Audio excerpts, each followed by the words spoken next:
এখান থেকে দর্শন করুন রাধাকুণ্ডের দৃশ্যাবলী। এই দেখুন জলের মাঝখানে ভেসে আছেন লোক, দীর্ঘ কত বছরের ওনার সাধনা।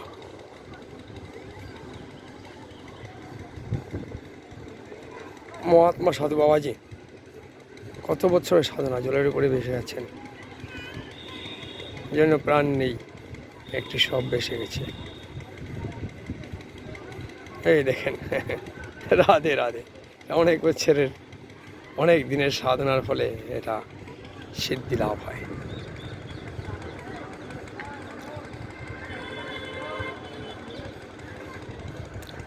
তারপরে দর্শন করুন সমস্ত রাধাকুণ্ড।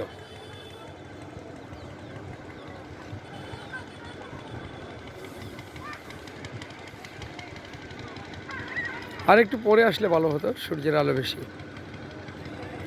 তাই পরিষ্কার দেখা যাচ্ছে না। এটা রাধাকুণ্ডের বাউন্ডারি দেখলেন। এই নিচে সিঁড়ি দিয়ে এই গিয়ে ওই আপনার শুরুয়াত দেখানো হলো। এটা রাধাকুণ্ডের জল, কুণ্ডেশ্বরী মানে বিগলিত রাধারানী, রাধারানীর বিগলিত স্বরূপ। এই জল জল নয়, আমরা অন্ধ বলে এটাকে জল মনে করছি, অন্ধ বলে জল করে দেখছি। এটা রাধারানীর বিগলিত শরীর। পৃথিবীর যত সব তীর্থ আছে সেই সব তীর্থ এই জলে বিরাজিত। পৃথিবীর এমন কোনো তীর্থ নেই যে তীর্থের জল এই জলে বিরাজিত নয়।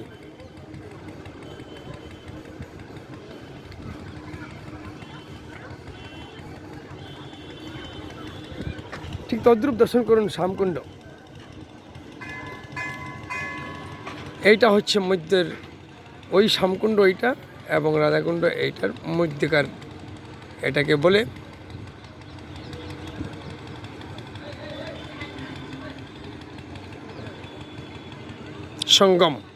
সঙ্গমস্থল।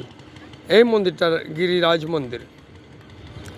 গিরিরাজ মন্দিরের নিচে সুড়ঙ্গ আছে দুটো, রাধাকুণ্ড এবং শ্যামকুণ্ডের সঙ্গমস্থল, মিলনক্ষেত্র। ওইটা শ্যামকুণ্ড দর্শন করুন। দর্শন করুন অগাধে শ্যামকুণ্ড, অপরূপ দৃশ্য, যা শ্রীকৃষ্ণ গোবিন্দের বাম পদস্পর্শে নির্মিত। কৃষ্ণ গোবিন্দ বাম পদে মাটিতে একটি জুড়ে কষাঘাত করেছিলেন বাম পদের গুড়ালি দিয়ে, এবং সেইখানেই সৃষ্টি হয়ে গেল এই শ্যামকুণ্ড। শ্রীমদ্ ভাগবত মহাপুরাণে এরকমই বর্ণিত।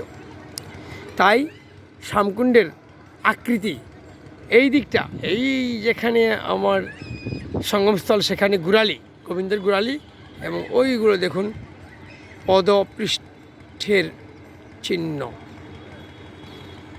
বাম পদ। চতুর্দিক দর্শন করুন,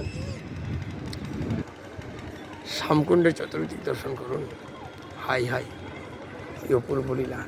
এই যেটা উঁচু করে দেখা যাচ্ছে, এই যে গম্বুজ, সেটা বিষ্ণুপ্রিয়া মণিপুরী সমাজের দ্বারা পরিচালিত রাধা মাধব মন্দির, রাধাকুণ্ড। আর অনবরত সব কিছুই আমাদের বাংলাভাষীদের দ্বারা পরিচালিত, সাধু সন্ত মহাত্মা বাবাজিদের দ্বারা পরিচালিত। এই সব কুণ্ডের চতুর্দিকে যেসব মন্দির আছেন, সব মন্দির আমাদের কুণ্ডের বাবাজিদের দ্বারা পরিচালিত, সাধুদের দ্বারা। এই যেটা কয়েকটা কালারের নির্মিত, সেটার নাম হচ্ছে গদাধর মন্দির। এটা গদাধর মন্দির, এটা জগন্নাথপুরীর উড়িয়াদের দ্বারা নির্মিত মন্দির।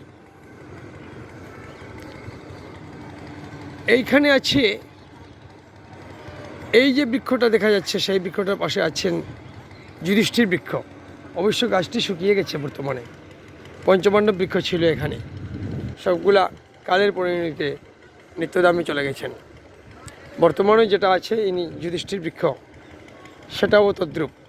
আমি যেখানে দাঁড়িয়ে আছি সেটা হচ্ছে 108 তিনকড়ি মহারাজের আশ্রম, যেটাকে রাজবাড়ি বলেই সবাই জানে, রাধাকুণ্ডের রাজবাড়ি বা তিনকড়ি মহারাজের আশ্রম।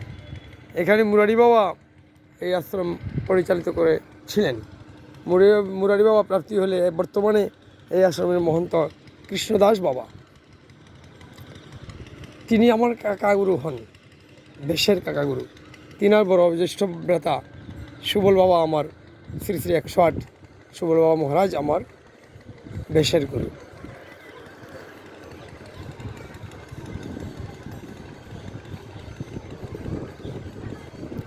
এই দেখেন কোনটি আরও মহাত্মারা বেশি আছেন।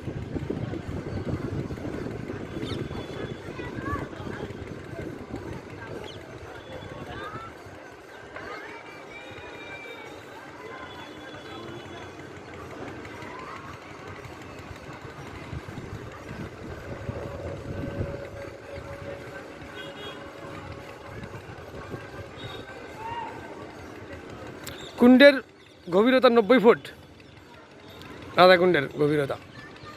এই কুণ্ডের জলের উপরে ভেসে আছেন মহাত্মাজি। সেটা কঠোর সাধনা, অনেক সাধনার ফলে, অনেক দিনের সাধনার ফলে এটা সম্ভব হয়।